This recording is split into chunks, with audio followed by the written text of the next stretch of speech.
Hello दोस्तों, आपके अपने YouTube channel one education star में आपका बहुत बहुत स्वागत है। मुझे उम्मीद है कि आप ठीक होंगे और अपने तैयारी को कंटिन्यू कर रहे होंगे। आज का टॉपिक है केमिस्ट्री। हम लोग 70वीं बीपीएससी प्री एग्ज़ाम के लिए बीपीएससी के पीवाईक्यू को जो पिछले 10 वर्षों में पूछे गए हैं उन सभी को देख रहे हैं। और आज इस रसायन विज्ञान का दूसरा क्लास है, जबकि इससे पहले फिजिक्स के 2 वीडियो अपलोड किए जा चुके हैं और केमिस्ट्री का भी 1 वीडियो पहले अपलोड किया जा चुका है। अगर आप 70वीं बीपीएससी एग्ज़ाम की तैयारी कर रहे हैं तो ये वीडियो आपके लिए काफ़ी मददगार साबित होगा, क्योंकि पीवाईक्यू से हम उस एग्ज़ाम के क्वेश्चन के नेचर को समझते हैं। तो अगर आप इस चैनल पर नए हैं तो प्लीज़ इसे सब्सक्राइब कर लें और बेल आइकन को प्रेस कर लें, ताकि जब भी मैं इससे रिलेटेड जो वीडियो अपलोड करूं उसका नोटिफिकेशन सबसे पहले आपको पहुंचे, और अपने दोस्तों को शेयर कर दें। तो बिना देर किए हुए हम सीधे चलेंगे सवाल पर। और इस पर बिहार स्पेशल का भी सीरीज चल रहा है, अगर आप उसे देखना चाहते हैं तो उसका भी लिंक इसके डिस्क्रिप्शन में दिया गया है। इसका पहला सवाल है कि ग्रीन हाउस गैस में मुख्य घटक होता है carbon dioxide, methane, nitrous oxide या ओजोन। तो चूंकि ये सभी जो गैस दिए गए हैं ऑप्शन में, ये सभी ग्रीन हाउस गैस के लिए जिम्मेदार है, तो इसलिए इसका राइट आंसर ऑप्शन डी होगा। क्वेश्चन नंबर 2 है कि पेट्रोल तथा डीजल के अधूरे जलने से उत्पन्न होती है nitric oxide, nitrogen dioxide, carbon dioxide या कार्बन मोनोऑक्साइड। तो पेट्रोल तथा डीजल के अधूरे जलने से कार्बन मोनोऑक्साइड गैस उत्पन्न होती है, जो काफ़ी जहरीला गैस होती है, और इसका संकेत होता है CO।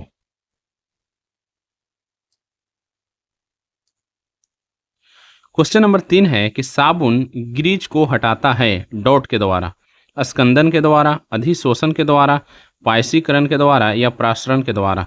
तो साबुन जो ग्रीज को हटाता है वह पायसीकरण के द्वारा हटाता है। ऑप्शन सी राइट आंसर है।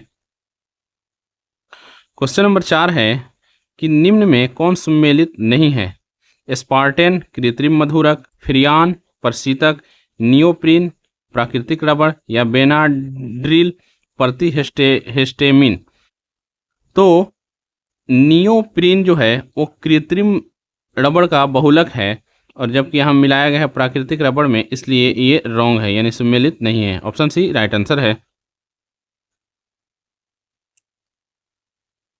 निम्न में किसका मात्रा अम्ल वर्षा में अधिक होती है HCl, HNO3, H2SO4 या H2CO3। अम्ल वर्षा में सल्फ्यूरिक अम्ल का मात्रा अधिक होता है, और सल्फ्यूरिक अम्ल का सूत्र होता है H2SO4। Option C right answer है। निम्न में किसे अनबुझा चूना कहते हैं CaO यानी कैल्शियम ऑक्साइड, CaCO3 यानी कैल्शियम कार्बोनेट या CaOH2 या CaCl2। तो इसमें कैल्शियम ऑक्साइड को अनबुझा चूना कहते हैं। ऑप्शन ए राइट आंसर है। चूने का पानी किसके द्वारा दूधिया हो जाता है carbon monoxide, carbon dioxide, oxygen या हाइड्रोजन। तो चूने का पानी कार्बन डाइऑक्साइड के कारण दूधिया हो जाता है। ऑप्शन बी राइट आंसर है। निम्न में कौन सीमेंट का मुख्य घटक है चूना पत्थर, जिप्सम, राख या सिलिका मिट्टी। तो सीमेंट का मुख्य घटक चूना पत्थर होता है। ऑप्शन ए राइट आंसर है। एक कार बैटरी में प्रयुक्त विद्युत अपघट्य होता है हाइड्रोक्लोरिक अम्ल, आसुत जल, सल्फ्यूरिक अम्ल या नाइट्रिक अम्ल। तो एक कार बैटरी में विद्युत घट्य के रूप में सल्फ्यूरिक अम्ल का इस्तेमाल किया जाता है। ऑप्शन सी राइट आंसर है। क्वेश्चन नंबर 10 है कि निम्न में किस में कार्बन नहीं है हीरा, ग्रेफाइट, कोयला या इनमें से कोई नहीं। हीरा, ग्रेफाइट और कोयला, इन तीनों में कार्बन उपस्थित होता है, इसलिए इसका राइट आंसर ऑप्शन डी होगा। क्वेश्चन नंबर 11 है कि निम्न में सबसे सख्त कौन है, यानी कि सबसे कठोर कौन है हीरा, ग्लास, क्वार्टज या प्लेटिनम। तो इन सभी में सबसे कठोर हीरा है। ऑप्शन ए राइट आंसर है। क्वेश्चन नंबर 12 है कि निम्न में कौन सा पदार्थ खाने की वस्तुओं के परिरक्षण हेतु प्रयोग होता है साइट्रिक अम्ल, पोटेशियम क्लोराइड, सोडियम बेंजोएट या सोडियम क्लोराइड। तो खाने की वस्तुओं के परिरक्षण हेतु सोडियम बेंजोएट का इस्तेमाल किया जाता है। ऑप्शन सी राइट आंसर है। क्वेश्चन नंबर 13 है कि खाना बनाने में प्रयोग की जाने वाली गैस मुख्यतः होती है क्या? Carbon dioxide, methane, carbon monoxide या नाइट्रोजन एवं ऑक्साइड गैस का मिश्रण। तो खाना बनाने में प्रयोग की जाने वाली गैस में मुख्यतः मीथेन पाया जाता है। ऑप्शन बी राइट आंसर है। बायोगैस का निम्न में से कौन सा अवयव प्रमुख है? मीथेन, प्रोपेन, ब्यूटेन या इथेन। तो बायोगैस का मुख्य अवयव मीथेन होता है। ऑप्शन ए राइट आंसर है। ठोस कपूर से कपूर वाष्प बनाने की प्रक्रिया को कहते हैं वाष्पीकरण, हिमीकरण, पिघलना या ऊर्ध्वपातन। तो ठोस कपूर से कपूर वाष्प बनाने की प्रक्रिया को ऊर्ध्वपातन कहते हैं। यानी ऊर्ध्वपातन प्रक्रिया में कोई ठोस पदार्थ सीधे गैस में बदल जाता है। क्वेश्चन नंबर 16 है कि नींबू खट्टा किस अम्ल के कारण होता है? हाइड्रोक्लोरिक अम्ल, एसिटिक अम्ल, टार्टरिक अम्ल या साइट्रिक अम्ल। तो नींबू जो खट्टा होता है या कोई भी खट्टे फल में ये साइट्रिक अम्ल पाया जाता है। ऑप्शन डी है। जबकि फलों के रसों में एसिटिक अम्ल पाया जाता है। क्वेश्चन नंबर 17 है कि स्टील को कठोरता प्रदान करने के लिए बढ़ाई जाती है कार्बन की मात्रा, मैग्नीज की मात्रा, सिलिकॉन की मात्रा या क्रोमियम की मात्रा। तो स्टील को कठोरता प्रदान करने के लिए कार्बन की मात्रा बढ़ाई जाती है। ऑप्शन ए राइट आंसर है। क्वेश्चन नंबर 18 है कि किस खनिज से रेडियम प्राप्त किया जाता है? चूना पत्थर, पिच ब्लेंड, रूटाइल या हेमेटाइट। तो रेडियम पिच ब्लेड से प्राप्त किया जाता है। ऑप्शन बी राइट आंसर है। क्वेश्चन नंबर 19 है कि तैरने के तालाब में तैरने से मनुष्य की त्वचा जल जाती है क्यों? क्लोरीन के कारण, उष्मा के कारण या पराबैंगनी किरण के कारण। तो तैरने के तालाब में क्लोरीन के कारण त्वचा जल जाती है। ऑप्शन बी राइट आंसर है। सोने को उबाला जा सकता है या सोने को गलाया जा सकता है किसमें? सल्फ्यूरिक अम्ल में, नाइट्रिक अम्ल में, हाइड्रोक्लोरिक अम्ल में या एक्वारेजिया में। तो सोने को एक्वारेजिया यानी कि अम्ल राज में घोला जा सकता है। ऑप्शन डी राइट आंसर है। वायु में थोड़ी देर रखने पर किस धातु के ऊपर हरे रंग के बेसिक कार्बोनेट की परत जम जाती है? तांबा, चांदी, निकेल या जस्ता। तो वायु में थोड़ी देर रखने पर तांबा धातु के ऊपर हरे रंग की परत जम जाती है। ऑप्शन ए राइट आंसर है। निम्न में से किस रसायन के कारण पटाखा फूटने से चमकदार लाल रंग दिखाई देता है? Sodium, sulphur, strontium, magnesium. तो चमकदार लाल रंग स्ट्रोंशियम के कारण दिखाई देता है। ऑप्शन सी राइट आंसर है। क्वेश्चन नंबर 23 है कि विस्फोटक नाइट्रोग्लिसरीन है एक क्या? नमक, नाइट्रोहाइड्रोकार्बन, सम्मिश्र हाइड्रोकार्बन या एस्टर। तो विस्फोटक नाइट्रोग्लिसरीन है एक ester. Option D right answer. Question number 24 है कि एलपीजी सिलेंडरों में दाब मापक नहीं प्रदान यानी लगाए नहीं जाते हैं क्यों? ये बहुत महंगे होते हैं। यह एलपीजी सिलेंडर में गैस की मात्रा को प्रदर्शित नहीं कर सकता है। इनके प्रयोग निरापद नहीं है। ये एलपीजी द्वारा चोक हो जाता है। तो एलपीजी सिलेंडरों में दाब मापक यंत्र नहीं लगाया जाता है क्योंकि ये एलपीजी द्वारा चौक हो जाता है। ऑप्शन डी राइट आंसर है। क्वेश्चन नंबर 25 है कि निम्न में किस खनिज द्वारा लोहा प्राप्त किया जाता है? चूना पत्थर, पिच ब्लेड, मोनाजाइट या हेमाटाइट। तो लोहा हेमाटाइट से प्राप्त किया जाता है। ऑप्शन डी राइट आंसर है। फ्रेंड्स, अगर ये वीडियो आपको पसंद आ रहा है तो प्लीज़ लाइक कर देंगे और अपने दोस्तों को शेयर कर देंगे। और अगर आप किसी भी कंपटीशन एग्जाम के लिए मैथ की तैयारी करना चाहते हैं तो इस चैनल पर मैथ की तैयारी भी कराया जाता है। उसका लिंक इसके डिस्क्रिप्शन में दिया गया है, वहाँ से देख सकते हैं। क्वेश्चन नंबर 26 है कि विरंजक चूर्ण के लिए कौन सा कथन असत्य है? पहला ऑप्शन है कि जल में अधिक विलय होता है। ऑप्शन बी है कि हल्के पीले रंग का चूर्ण है। ऑप्शन सी है कि ऑक्सीकारक है। ऑप्शन डी है कि तनु अम्ल की प्रक्रिया से क्लोरीन निष्कासित करता है, तो यह जल में अधिक विलेय है, ये कथन गलत है क्योंकि यह जल में कम विलेय होता है। ऑप्शन ए राइट आंसर है। क्वेश्चन नंबर 27 है कि जिस धातु कर्म प्रक्रिया के अंतर्गत धातु मिश्रित अवस्था में पाई जाती है उसे कहते हैं परगलन, भर्जन, कैल्सीकरण या झाग प्लवन, तो उसे परगलन कहते हैं। ऑप्शन ए राइट आंसर है। निम्न में से कौन सी पीतल के घटक हैं? जस्ता एवं तांबा, लोहा एवं जस्ता, तांबा एवं निकेल, लोहा एवं तांबा। तो पीतल जस्ता और तांबा के मिश्र धातु होता है। ऑप्शन ए राइट आंसर है। क्वेश्चन नंबर 29 है कि निम्न में किसमें ऋण आवेश होता है? एक्स किरण, अल्फा किरण, बीटा किरण या गामा किरण। तो अल्फा किरण ये प्लस वाला होता है और बीटा किरण ये माइनस वाला होता है, यानी ऑप्शन सी राइट आंसर है। जस्ते से एक बर्तन पर विद्युत लेपन की विधि में डॉट बनाया जाता है। बर्तन को ऋण ध्रुव, शुद्ध जस्ते को धन ध्रुव, बर्तन को ऋण ध्रुव और शुद्ध जस्ते को धन ध्रुव, बर्तन को धन ध्रुव और शुद्ध जस्ते को ऋण ध्रुव। तो जस्ते से एक बर्तन पर विद्युत लेपन की विधि में बर्तन को ऋण ध्रुव और जस्ते को धन ध्रुव बनाया जाता है। ऑप्शन सी राइट आंसर है। क्वेश्चन नंबर 31 है कि जंग लगे लोहे के वजन में निम्न में कौन सा परिवर्तन होता है?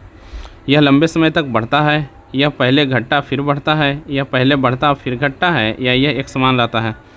तो जंग लगे लोहे के वजन में ये लंबे समय तक बढ़ोतरी होते रहता है, यानी ऑप्शन ए राइट आंसर है।